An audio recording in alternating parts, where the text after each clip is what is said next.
Break के बाद एक बार फिर आप सभी का स्वागत है खबरों के डबल डोज 1 और 11 में। आपके साथ हूं मैं नेहा बाथम। नमस्कार, आपके साथ मैं हूं मीनाक्षी कनवाल।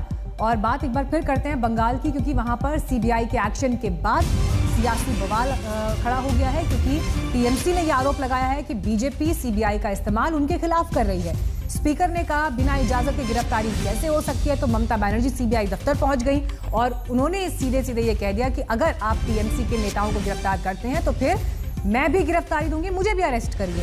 लेकिन इन सब के बीच आपको ये बता दें कि स्पीकर एक तरफ हाईकोर्ट का हवाला दे रहे हैं, मंत्रियों से पूछताछ हो रही है। ये वो मंत्री हैं जो इस समय कोविड मैनेजमेंट से लेकर बड़ी जिम्मेदारियों में जुटे हुए हैं। ममता बनर्जी का सिपह सालार के तौर पर इन्हें देखा जाता है और ऐसे में पूछताछ और जिस तरह के संकेत सीबीआई की तरफ से मिल रहे थे कि आज ही के दिन इनकी गिरफ्तारी भी मुमकिन है, उन्हें कोर्ट में पेश किया जा सकता है, तो ये तमाम डेवलपमेंट इस वक्त पश्चिम बंगाल में दिखाई दे रहे हैं।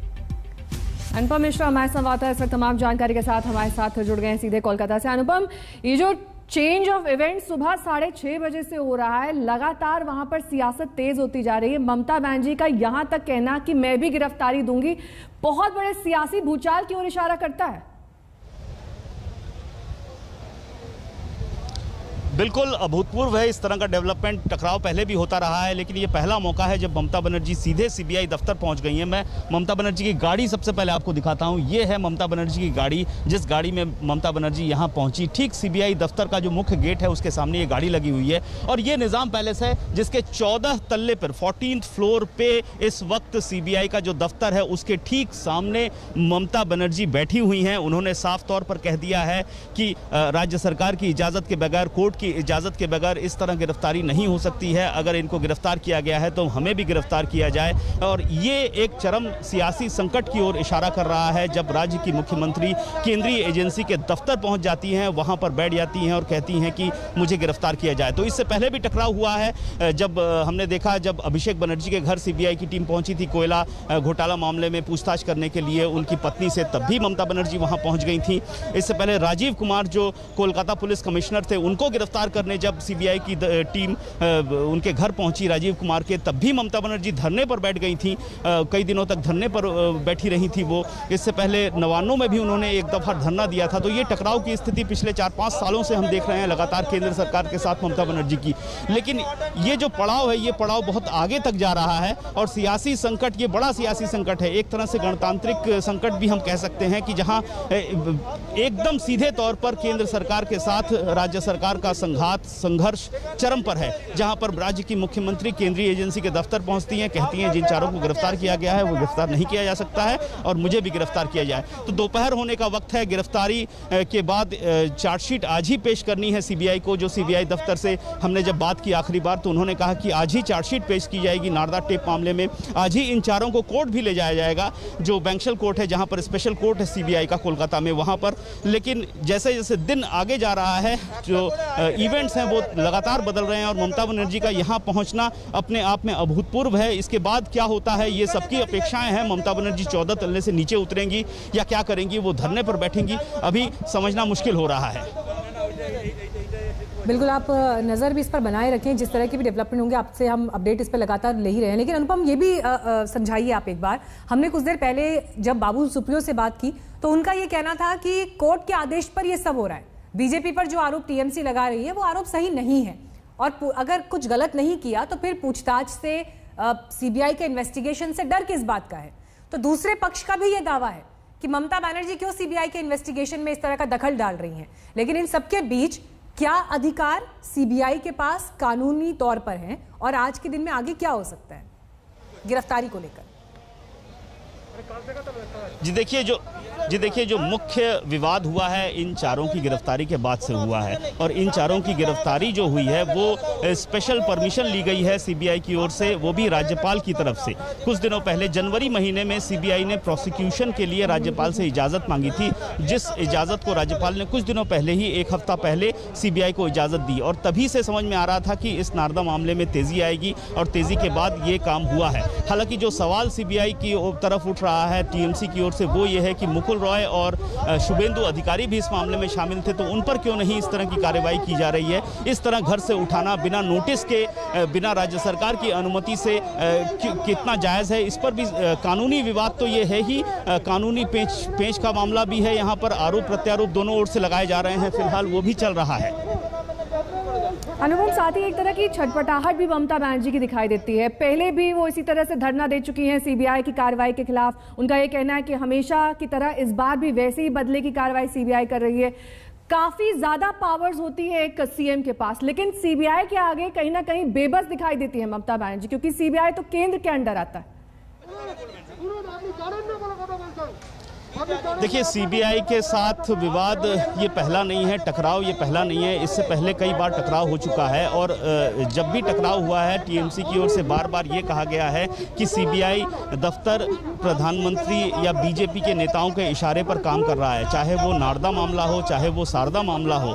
तो ऐसे में ये आरोप लगातार लगता रहा है टीएमसी की ओर से, और यही आरोप अब और बलवान होकर सामने आया है जब राज्य की मुख्यमंत्री खुद सीबीआई दफ्तर पहुंच गई हैं। तो ये एक चरम संकट की स्थिति है। ममता बनर्जी का जो नेचर है, जो रवैया रहा है, वो धरने पर भी बैठ सकती हैं, सभी को मालूम है ये। इससे पहले भी वो धरने पर बैठी हुई हैं। अगर वो धरने पर बैठती हैं तो फिर क्या स्थिति होगी, कैसी स्थिति होगी, उस पर भी चर्चा होनी ज़रूरी हो गई है। लेकिन फिलहाल जो स्थिति है कि 14 तल्ले पर जो सीबीआई का दफ्तर है वहाँ पर ममता बनर्जी इस वक्त मौजूद हैं। सीबीआई के अधिकारियों से भी बातचीत हो रही है। उन्होंने साफ कहा है कि इन चारों को गिरफ्तार किया है तो मुझे भी गिरफ्तार किया जाए। तो ये जो स्थिति है ये भी बहुत जल्द सामान्य होने वाली नहीं है, और आने वाले कुछ घंटों में और ज्यादा स्थिति साफ होगी कि ये मामला किस ओर मोड़ ले रहा है। नजर बनाए रखें, आपसे हम अपडेट्स इस पूरे घटनाक्रम पर आगे भी लेते रहेंगे, लेकिन फिलहाल रुक करेंगे आज की एक और बड़ी खबर का, जो आपको बता दें कि एक तरफ कोरोना से देश जूझ रहा है, लेकिन तूफान का खतरा जो देश के दक्षिण पश्चिम राज्यों पर है, अरब सागर की तरफ से ये उठा तूफान 5 राज्यों में दहशत बनाए हुए है।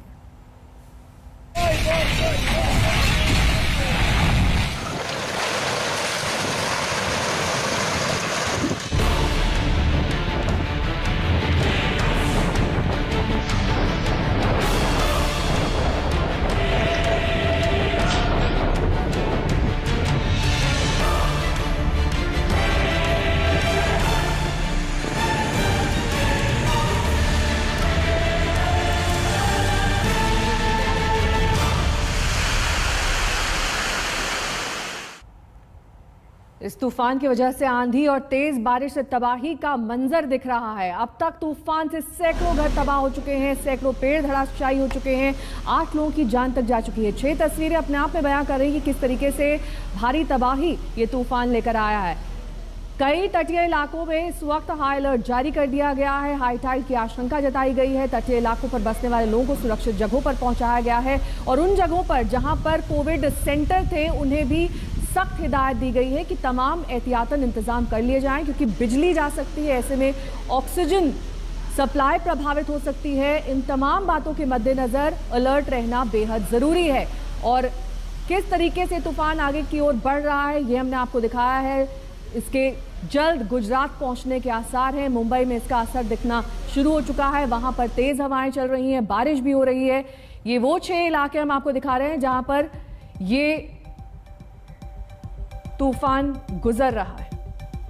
वेरावल में इस वक्त हमारी संवाददाता गोपी घांगर मौजूद हैं गुजरात में, और हमारे साथ पंकज खेलकर महाराष्ट्र के रत्नागिरी से जुड़ रहे हैं। पहले आपका रुख करते हुए गोपी, क्योंकि गुजरात का जिक्र बार बार हो रहा है कि सबसे ज्यादा परिस्थितियां वहां बिगड़ सकती हैं, संकट की घड़ी गुजरात के लिए है। आप क्या इस वक्त ग्राउंड पर देख रही हैं, हमारे दर्शकों को बताइए।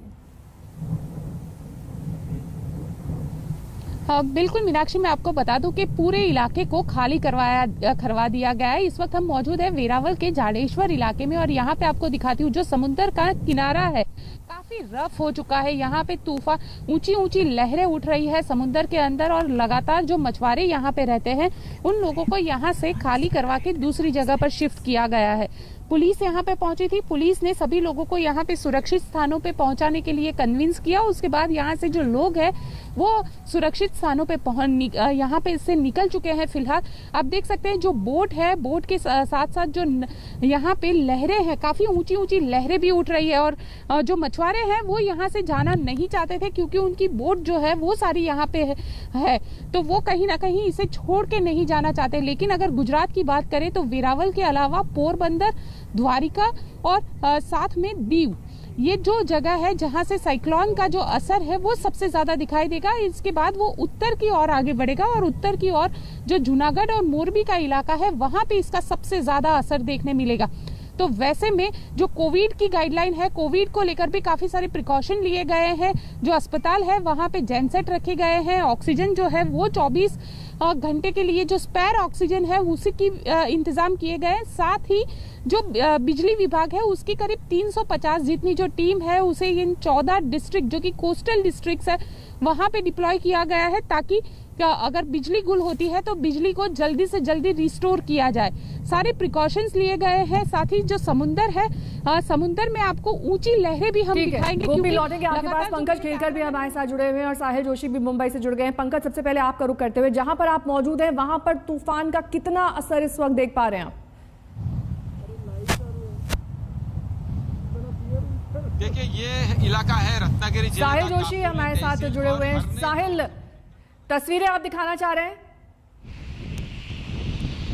जी बिल्कुल, यहाँ पर मुंबई में तेज बारिश शुरू हो गई है। मुंबई से के किनारे से करीब 125 किलोमीटर नॉर्थ वेस्ट ये पूरा तूफान इस वक्त जा रहा है और आप देख सकते हैं ये सीलिंग, मुंबई का सीलिंग आप देख सकते हैं 2 दिन के लिए ये सीलिंग बंद कर दिया गया है। ऊंची लहरें सीलिंग के नीचे उठती हुई आप नजर आ रही है और ये जो पूरा विंड स्पीड है वो करीब 70 से 80 किलोमीटर प्रति घंटे के रफ्तार से ये पूरा विंड स्पीड यहाँ पर जा रहा है। ये मुंबई के वर्ली का इलाका है और मुंबई के करीब करीब हर इलाके में इसी तरीके से तेज बारिश हो रही है। सुबह से हम देख रहे हैं कि मुंबई के कई इलाकों में पेड़ गिरे हुए हैं। इक्का दुक्का गाड़ियां यहाँ पर सड़क पर नजर आ रही है, लेकिन कई जगह पर इस तरीके से क्रेन लगा दिए गए हैं ताकि गिरा हुआ पेड़ वहाँ से उठाया जा सके। लेकिन सबसे बड़ी चीज़ अगर आप यहाँ पर देखें समुंदर की तरफ, तो ऊंची लहरें समुंदर में उठती हुई साफ नजर आ रही है। मई का महीना है, बारिश का मौसम लग रहा है पूरी तरीके से। मुंबई का सीलिंग जैसे मैंने कहा पूरी तरीके से बंद है। आप देखते हैं कि विजिबिलिटी इस वक्त काफ़ी कम है, जिसके वजह से मुंबई का एयरपोर्ट भी बंद कर दिया गया है और ऊंची लहरों के वजह से जो मछुआरे हैं उनको कहा गया है कि समुंदर में ना जाए। मुंबई के हर समुद्र किनारे पर पुलिस की तैनाती है, लाइफ गार्ड्स की तैनाती रखी गई है ताकि अगर कोई समुंदर के पास जाता है तो उसे बाहर निकाला जा सके। लगातार थोड़ी थोड़ी अंतराल से यहाँ पर तेज बारिश होती हुई भी यहाँ पर नजर आ रही है। लेकिन सबसे बड़ी बात, मुंबई के जो कोविड सेंटर्स है वहाँ से लोगों को शिफ्ट कर दिया गया है। खास करके वो जो ऑक्सीजन सिलेंडर्स पर है उनको वहाँ से शिफ्ट करके अस्पताल में शिफ्ट कर दिया गया है। मुंबई का बीकेसी का जो कोविड सेंटर है वहाँ पर भी यही कहा गया था, यही इसी तरीके से कल रात को ही वहाँ पर शिफ्ट किया गया। फिलहाल विंड स्पीड 70 से 80 किलोमीटर तक की का विंड स्पीड यहाँ पर आ रहा है। सीलिंग के साथ तेज हवा सीलिंग पर नजर आती है, उसके से भी तेज हवा और बारिश काफी ज्यादा है, इसी वजह से बार बार हमारे संवाददाताओं से लिंक भी टूट रहा है। लेकिन तस्वीरें दरअसल बयां कर रही हैं कि कितनी तेज हवाओं के साथ वहां पर ये तूफान तेज बारिश भी लेकर आया है। विजिबिलिटी घट गई है इस वक्त मुंबई में। कुछ घंटों के लिए एयरपोर्ट को भी बंद कर दिया गया है क्योंकि लो विजिबिलिटी के चलते उड़ानों में दिक्कत आ सकती है। इस वजह से एहतियातन एयरपोर्ट्स बंद कर दिए गए हैं। लोगों को समुद्र से दूर रहने की हिदायत और सलाह दे दी गई है। और इस वक्त आप तस्वीरें देख रहे हैं गेटवे ऑफ इंडिया से, जहां पर इस वक्त विजिबिलिटी काफी कम है। 14 जिलों में गुजरात के हाई अलर्ट है और जो समंदर के किनारे लोग बसे हुए हैं, जो मछुआरे हैं, उन्हें पहले से ही हाई अलर्ट मोड पर कर दिया गया था ताकि वो समुद्र के नजदीक ना जाएं। 2 दिनों के लिए मुंबई में टीकाकरण अभियान रोक दिया गया है और 80 किलोमीटर प्रति घंटे की रफ्तार से ये तूफान वहां पर पहुंचा है। आइए रुक कर लेते हैं एक बार फिर गुजरात का, क्योंकि गुजरात में तूफान का असर बहुत ज़्यादा रहने की आशंका है, जिसका जिक्र हमसे कुछ देर पहले एनडीआरएफ के डीजी एसएन प्रधान ने भी किया। गोपी घांगर वहां पर मौजूद हैं। गोपी, एक बड़ी चुनौती एनडीआरएफ के लिए ये थी कि लोगों को यहां से सुरक्षित स्थान पर शिफ्ट किया जाए। कितनी बड़ी संख्या में लोगों को शिफ्ट किया गया है, क्या उसके लिए अरेंजमेंट्स किए गए हैं, इसकी भी जानकारी दें। मीनाक्षी, देखिए आपको तो मैं ये दृश्य दिखा रही हूँ जो वेरावल के समुद्र किनारा है, काफी रफ हो चुका है। लगातार जो ऊंची ऊंची लहरें हैं वो उठ रही है, और साथ ही जो मछुआरे हैं, खास करके अगर बात की जाए इन कोस्टल जिलों की, तो इन कोस्टल जिलों में कई ऐसे मछुआरे और कई ऐसे गांव हैं जो बिल्कुल समुद्र के किनारे पे बसे हुए हैं। तो उन गांवों को, लोगों को सुरक्षित स्थानों पे पहुंचाना ये सबसे बड़ी चुनौती है, और एनडीआरएफ की टीम जो है वो लगातार लोगों को यहाँ पे वार्न कर रही है। जो साथ ही जो लोकल पुलिस है, लोकल पुलिस के जरिए भी यहाँ से लोगों को शिफ्ट किया जा रहा है। फिलहाल अगर बात की जाए पोरबंदर की, तो पोरबंदर में करीब 1000 से ज्यादा लोगों को शिफ्ट कर दिया गया है। तो वही नवसारी में भी 600 से ज्यादा लोगों को शिफ्ट किया गया है। वेरावल में भी यहाँ पे पूरी जो बस्ती है उस बस्ती को ही शिफ्ट किया गया है, क्योंकि कहीं ना कहीं माना जा रहा है कि जब आज शाम से इसका जो साइक्लोन का असर है वो यहाँ पे देखना शुरू हो जाएगा, और वो जब साइक्लोन का असर दिखेगा तो ये जो समुद्र का किनारा आप देख रहे हैं, ये काफी बड़ी बड़ी लहरें यहाँ पे उठेगी, क्योंकि जो विंड स्पीड है वो 150 से लेके 180 किलोमीटर प्रति घंटे की रफ्तार से होगा।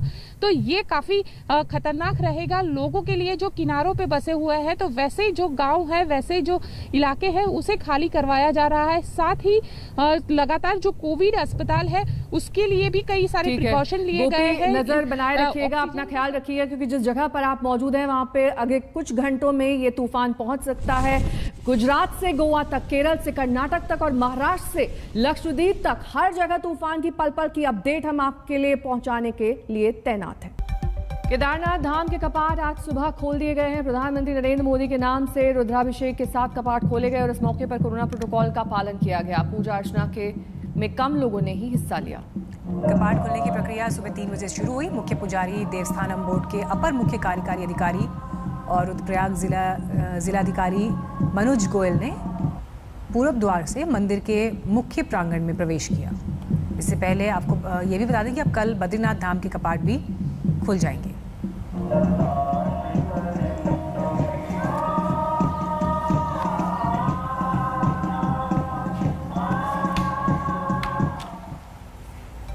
एक और 11 में अभी के लिए बस इतना ही। देश दुनिया की तमाम खबरों के लिए आप देखते रहिए